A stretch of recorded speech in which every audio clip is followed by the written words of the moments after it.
नमस्कार। स्वागत है आपका द न्यूज लॉन्चर पर। मैं हूं अशोक वानखड़े, लेकर आया हूं आपका अपना कार्यक्रम द डायरेक्ट हिट।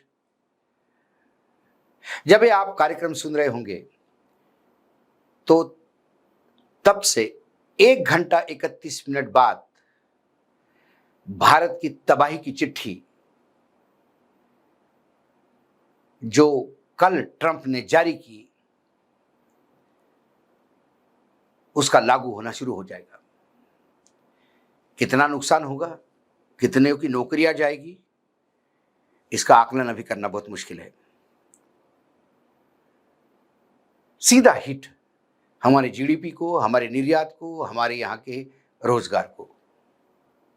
अमेरिका ने मंगलवार को भारत पर एडिशनल 25% टैरिफ लगाने का ऑफिशियल नोटिफिकेशन जारी कर दिया है।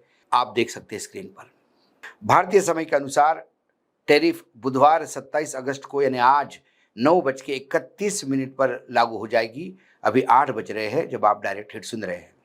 अमेरिकन राष्ट्रपति डोनाल्ड ट्रंप ने 6 अगस्त को रूस से तेल खरीदी के पर जुर्माने के तौर पर इस टैरिफ का ऐलान किया था। वहीं व्यापारी घाटे का हवाला देकर 7 अगस्त से भारत पर 25% टैरिफ पहले ही लगा दिया था। यानी अब अमेरिका निर्यात होने वाले भारतीय सामानों पे कुल टैरिफ 50% तक हो जाएगा। मंगलवार को जारी एक आदेश में लिखा है, जो ड्यूटी इन दस्तावेज की सूची में बताई गई है वह भारत से आने वाली चीज़ों पर लागू होगी। ये चीज़ें या तो अमेरिका में इस्तेमाल के लिए लाई जाएगी या गोदाम से इस्तेमाल के लिए निकाली जाएगी। इसका क्या फर्क पड़ेगा भारत पर? जिन इंडस्ट्रीज पर इसका असर होगा उसमें खासकर jewellery, textile, auto, sea food sector जैसी इंडस्ट्रीज का मुनाफा घट सकता है। एक्सपर्ट्स का कहना है कि अगर अमेरिका के साथ ट्रेड डील नहीं होती या टैरिफ कम नहीं होता तो 48.2 अरब डॉलर के निर्यात पर सीधा असर पड़ेगा। कुछ चीजें ऐसी है जिससे अमेरिका ने अभी इस सूची से बाहर रखा। अमेरिका के इस टैरिफ का असर आईटी, फार्मास्यूटिकल्स यानी फार्मा और इलेक्ट्रॉनिक इंडस्ट्री पर नहीं होगा। अभी इलेक्ट्रॉनिक्स को सेक्शन 332 के तहत छूट मिली है। जब तक इसकी घोषणा नहीं होती तब तक अमेरिका को निर्यात पर कोई असर नहीं पड़ेगा। वही फार्मा पर मौजूदा टैरिफ 0 है, लेकिन ट्रंप ने 18 महीने में 150 के बाद 250% टैरिफ की धमकी दी है। जब तक ये लागू नहीं होता तब तक छूट मिलती रहेगी। आईटी इंडस्ट्री सर्विस सेक्टर का पार्ट है, इसलिए वो अभी 50% टैरिफ के दायरे में नहीं आती है। अमेरिका को कुल जो निर्यात है भारत का वो 10.59 लाख करोड़ का है। इसमें मशीनरी 1.68 लाख करोड़ की है जो 22% के आसपास है। इलेक्ट्रॉनिक्स 1.28 लाख करोड़ की है जो 16-17% की बैठती है। ड्रग्स और फार्मा 0.92 लाख करोड़, 0.92 लाख करोड़ 12% के आसपास बैठती है। रत्न और ज्वेलरी 0.87 लाख करोड़ जो 11-11.5% बैठती है। रेडीमेड गारमेंट्स 82 लाख करोड़ जो करीब 11% बैठती है। केमिकल्स 37 लाख करोड़ जो 5% के आसपास है। पेट्रोलियम प्रोडक्ट 36 लाख करोड़ जो करीब 5% के आसपास है। और अन्य 1.29 लाख करोड़ जो करीब 17% के आसपास है। इस पे आम आदमी कहाँ हिट होगा? जो बिजनेस रिलेटेड पोर्टल्स है उनके अनुसार भारत से अमेरिका को सबसे ज़्यादा ज्वेलरी, कपड़े, मशीनरी और केमिकल एक्सपोर्ट किए जाते हैं। 50% टैरिफ से अमेरिका में ये चीज़ें महंगी हो जाएगी और वहाँ से ऑर्डर मिलना कम हो जाएंगे। ऑर्डर कम होने से कंपनियों को अपना प्रोडक्शन घटाना पड़ेगा, जिसमें छटनी हो सकती है। यानी इन सेक्टर्स में नौकरियां जाने का खतरा है। हालांकि किसी सेक्टर से इसकी नौकरियां जाएगी इसका अंदाज अभी लगाना मुश्किल है, लेकिन ज्वेलरी हो गई, कपड़ा हो गया, मशीनरी हो गई, केमिकल हो गई, ये लेबर ओरिएंटेड इंडस्ट्रीज है। सरकार की कमाई और जीडीपी घटेगी। 50% टैरिफ लगने से अमेरिका को होने वाला निर्यात कम हो जाएगा। इससे सरकार को निर्यात से होने वाली कमाई में कमी आएगी। वहीं जो एक्सपोर्ट्स है उनका अनुमान है कि भारत की जीडीपी की ग्रोथ 0.2% से 0.6% तक कम हो सकती है। इसके अलावा सरकार को अपनी व्यापार नीति में बदलाव करना पड़ेगा। अंतर्राष्ट्रीय व्यापार पर क्या असर होगा? सरकार को अमेरिका पर निर्भरता कम करने के लिए यूरोप या रूस या अन्य देशों में व्यापार बढ़ाना होगा। अब सवाल ये है कि अमेरिका हमसे बहुत सारी चीज़ें लेता था और अमेरिका से हम बहुत सारी कम चीज़ें लेते थे, तो हमारा वो जो बिज़नेस था, वो सरप्लस वाला था, मतलब घाटे का नहीं, फ़ायदे का था, मुनाफ़े का था। अब अमेरिका ने इसको रिवर्स करने के लिए ट्रेड डील की जो बातें चल रही है, छठवां राउंड हो गया, इसके बाद उसका कोई नतीजा नहीं निकला और अब ट्रेड डील तो ट्रंप बात ही नहीं करना चाहते। वो सीधे-सीधे रशिया को टारगेट कर रहे हैं कि आप रशिया से तेल क्यों खरीद रहे हैं? और इससे भी ज़्यादा लगता है भारत को टारगेट कर रहे हैं, क्योंकि रशिया से बहुत सारी चीज़ें यूरोप भी खरीदता है, रशिया से बहुत सारी चीज़ें पाकिस्तान भी खरीदता है, लेकिन ड्यूटी सिर्फ भारत पे लगाई जा रही है, क्योंकि कहीं न कहीं भारत को सिंगल आउट करने का प्रयास है। भारत लगातार फ्री ट्रेड एग्रीमेंट करने की कोशिश कर रहा है। वो आइसलैंड हो गया, नॉर्वे हो गया, स्विट्ज़रलैंड हो गया, लेकिन ये सारी चीज़ों के साथ, ब्रिटेन के साथ अभी अप्रैल से लागू हो सकती है। Oman, Chile, Peru, Australia, New Zealand, European संघ, ये सब आंकड़े हैं बड़े कि 15 देशों के साथ ट्रेड फ्री डील हुई, लेकिन वहाँ निर्यात कितना है हमारा, ये देखना है। हमें हमारे निर्यात के नए ग्राउंड ढूंढने होंगे। लेकिन यदि रशिया के नाम से, रशिया और यूक्रेन के युद्ध के साथ यदि भारत को जोड़ा जाता है, तो फिर यूरोपियन यूनियन भी भारत के साथ खड़ा रहेगा कि नहीं रहेगा आने वाले समय में, ये देखने वाली बात होगी। क्योंकि ट्रंप ट्रेड डील नफा और नुकसान की बात नहीं कर रहा है, वो सीधा ट्रेड डील की वजह से हमको 25% लगा और रशिया से हम तेल ले रहे हैं इसलिए 25% लगा। और ये सब होते हुए इतना कंफ्यूजन है सरकार में। सरकार जो वस्तुस्थिति है वो बताना नहीं चाहती भारत को। हमारे देश को कुछ और बातें बताई जाती है और जो बाहर है उसके लिए कुछ और बातें बताई जाती है। जैसे कि जो अमेरिका में, हम अमेरिका से पेट्रोल भी अभी आयात कर रहे हैं, जबकि वो कहीं पड़ता नहीं बैठता। लॉजिस्टिक खर्चे 30 से 40% ज़्यादा हो जाते हैं, पेट्रोल बहुत महंगा पड़ता है अमेरिका से, लेकिन हम ले रहे हैं क्योंकि नाराज, अभी भी अमेरिका को हम आशा है कि वो नाराज नहीं होगा। अमेरिका के कपास के लिए जो 11% ड्यूटी थी वो भारत ने खत्म कर दी, 0% कर दी। भारत का मार्केट कपास के लिए खोल दिया, कपास का किसान मर जाएगा। भारत ने $75,000 हर महीने के हिसाब से एक नई लॉबिंग फर्म 15 अगस्त से हायर की है, उसको काम पे लगाया है कि भाई समझाओ जरा, हमारे लिए सरकार को समझाने का प्रयास करो कि हमको मत मारो। एक तरफ आप अमेरिका को लगातार पुचकार रहे हैं, 11% ड्यूटी करके उनका कपास का मार्केट खोल दिया। एक तरफ आप अमेरिका से अभी भी तेल खरीद के उनको खुश करने का प्रयास कर रहे हैं, लॉबिंग फर्म वहाँ हायर करके उनको बोल रहे हैं कि भाई जरा समझाने का प्रयास करें। और दूसरी तरफ हमारे भारत में ये दिखाया जा रहा है कि हम रोज ललकार रहे हैं, इसलिए कंफ्यूजन है। प्रधानमंत्री कहते हैं कि मैं किसी भी हालत में भारत का कोई नुकसान होने नहीं दूंगा, यहाँ के किसान का कोई नुकसान नहीं होने दूंगा। लोग विश्वास रखते हैं प्रधानमंत्री पे, लेकिन फिर कपास के लिए आपने मार्केट खोल दिया तो कपास का किसान मर गया। आने वाले समय में क्या क्या मार्केट खुलेंगे इसके कोई शंका नहीं है, इसलिए निवेशक भाग रहा है, निवेशक ने हाथ ऊपर कर दिए। कई चीजें हैं कि जो आने वाले समय में यदि जीडीपी की ग्रोथ कम हो जाएगी, हम अल्टरनेटिव मार्केट कहां ढूंढेंगे? हम चाइना से जाके अच्छी बात कर रहे हैं, हम रशिया से बात कर रहे हैं, तो रशिया से तेल मिल जाएगा और तेल मिलेगा, लेकिन रशिया भारत से क्या खरीदेगा? क्या जो जो चीजें हम अमेरिका को बेचते हैं क्या रशिया वो खरीदेगा?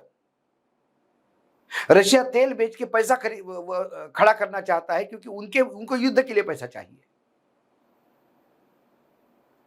भारत की जरूरत निर्यात की है, क्योंकि भारत की अभी भी हमारी जो अर्थव्यवस्था है वो उपभोक्ता बेस्ड अर्थव्यवस्था है, और उपभोक्ता बेस्ड अर्थव्यवस्था जो होती है वो सिर्फ हैंड टू माउथ होती है, बस 2 टाइम की रोटी की व्यवस्था है।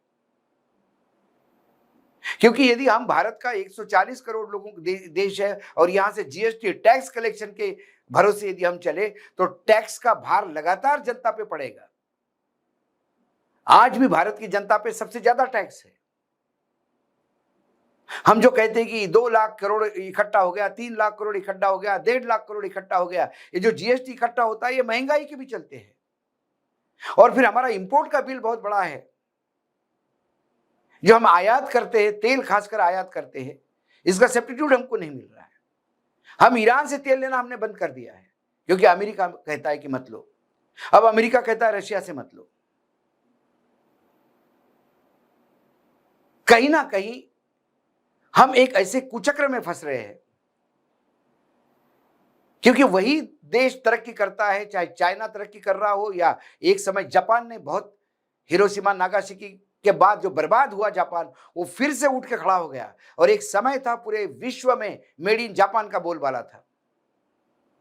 निर्यात के भरोसे जापान बन गया। लेकिन हमारा दुर्भाग्य है कि हर साल हमें 200 अरब डॉलर का घाटा है आयात और निर्यात में, क्योंकि हमारा आयात भयानक है और निर्यात नहीं के बराबर है। अमेरिका का निर्यात इसलिए जरूरी है, या उन देशों से निर्यात जरूरी है जहां से हमको डॉलर मिलना चाहिए।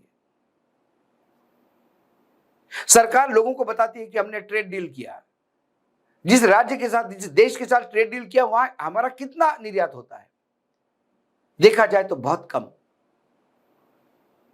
अमेरिका में हमारा निर्यात, जो टोटल निर्यात है उसके 18% बताया जाता है। कुछ यदि मैं आंकड़े बता दूं, हम कितने देशों पे निर्यात, भारत अमेरिका पे कितना निर्भर है। जो भारत का निर्यात है वो अमेरिका में, जो कुल निर्यात है उसका 18% अकेले अमेरिका पे है। दूसरा बड़ा निर्यातक देश हमारे पास यूएई है, जो 8% है, अमेरिका से 10% डाउन। तीसरा जो बड़ा निर्यातक है हमसे वो नीदरलैंड है, 5%। चीन चौथा है जो 4%। सिंगापुर पांचवा है जो 3%। उसके बाद यूके आता है, यूनाइटेड किंगडम, इंग्लैंड, जो 3% है। अब आप मुझे बताइए, यदि इंग्लैंड के साथ हमने फ्री ट्रेड किया तो ये 3% में हम कितना तीर मार लेंगे। सऊदी अरब से हमारा 3% है, बांग्लादेश से हमारा 3% है, जर्मनी से, टोटल एक्सपोर्ट से जर्मनी को जो हम करते हैं निर्यात वो 2% है, और इटली को 2% है, और बाकी बचे हुए जो पूरे विश्व के सैकड़ों देश है उनको 49% करते हैं। 51% जो मेजर है उसमें सबसे बड़ा हमारा जो देश है जो हमसे आयात करता है वो अमेरिका है। इसलिए अमेरिका के टैरिफ लगने से भारत में इंडस्ट्री का पहिया रुकेगा क्या, ये डर है। क्योंकि ये 18%, क्या हम यूएई में 8 का 18 कर सकते हैं? क्या नीदरलैंड में 5 का 15 कर सकते हैं? क्या चीन में 4 का 14 कर सकते हैं? सिंगापुर में 3 का 13 कर सकते हैं? ये 18% यदि हमको डिस्ट्रीब्यूट करना हो इसमें, तो क्या हम, हमारा निर्यात बढ़ सकते हैं क्या? सरकार की स्ट्रेटेजी क्या है इसके लिए कोई नहीं। बस हम इसी में महिमा मंडित होते हैं कि ट्रंप ने 4 बार फोन किया, जर्मनी का एक अखबार कहता है, और देखो हमारे प्रधानमंत्री जी ने नहीं उठाया, दिखा दी उसकी औकात। हम इसी में महिमा मंडित होते हैं। हम ये नहीं देखते कि हमारा सरकार वहां क्यों पुचकारने में लगी हुई है, क्योंकि सरकार जानती स्थिति क्या है, लेकिन जनता को भ्रमित रखना चाहती है। लेकिन 1 घंटा 20 मिनट बाद या 21 मिनट बाद जब एक प्रोग्राम खत्म होगा तब ड्यूटी लागू होगी। क्या हमें एक आशा थी कि जो ट्रंप हमेशा करते आए हैं कि आखिरी डेट आने के बाद फिर 1 महीने का रिलीफ देता, चाइना को दिया उन्होंने, कई देशों का, मैक्सिको दिया उन्होंने, कनाडा को ये रिलीफ दिया, हमें लगा फिर ये 25% का एक आध महीना मिल सकता है। लेकिन कल रात को जब नोटिफिकेशन दिया, जो नोटिफिकेशन आपने देखा है, उस नोटिफिकेशन के बाद तो अब सारी जो आशाएं थी वो समाप्त हो गई। अब भारत को 50% का टेरिफ झेलना है। आगे सैंक्शनिंग रशिया 2025 ये बिल यदि वहां के संसद में पास होता है तो फिर भारत के तमाम उत्पादनों पे जो अभी आईटी, फार्मा और इलेक्ट्रॉनिक छूटे हुए हैं, इस पे भी 500% ज्यादा से ज्यादा और कम से कम 250% ड्यूटी लगाने की बात हो रही है। रशिया को लेके बिल आ रहा है। लगातार जो गलतियां भारत के मत्थे चढ़ाई जा रही है कि भारत रशिया को मदद कर रहा है, क्या पाकिस्तान रशिया को मदद नहीं कर रहा है? क्या पाकिस्तान रशिया से चीजें नहीं खरीद रहा है? क्या चाइना रशिया से चीजें खरीद नहीं रहा है? लेकिन चाइना के साथ अलग डील है, पाकिस्तान के साथ डील अलग है और भारत को सिंगल आउट करते जा रहा है। कुल मिलाकर संकट का समय शुरू हुआ है। इस संकट से उभारने के लिए ये 143 करोड़ देशवासी सरकार के साथ कंधे से कंधा मिला के लड़ने को तैयार है, बशर्ते सरकार सच तो बोले, सरकार सच्चाई तो सामने रखे, सरकार इसमें महिमा मंडित ना करे कि हम ट्रंप से डरते नहीं, ट्रंप कोई हमको डिक्टेट करने वाला नहीं। जब आप डरते नहीं, ट्रंप से डिक्टेट नहीं होते, तो फिर 11% कॉटन पे ड्यूटी खत्म क्यों की? क्या मजबूरी थी? भारत के जो कपास उगाने वाले किसान हैं, उनके पीठ में खंजर घोंपने की क्या जरूरत थी? इस सवाल का जवाब किसी के पास नहीं है। यदि अमेरिका को आपको निगलेक्ट ही करना है या अमेरिका की किसी बात को सुनना ही नहीं है, तो फिर अमेरिका को लॉबिंग करने के लिए $75,000 महीने के खर्च से कंपनी को क्यों हायर किया गया?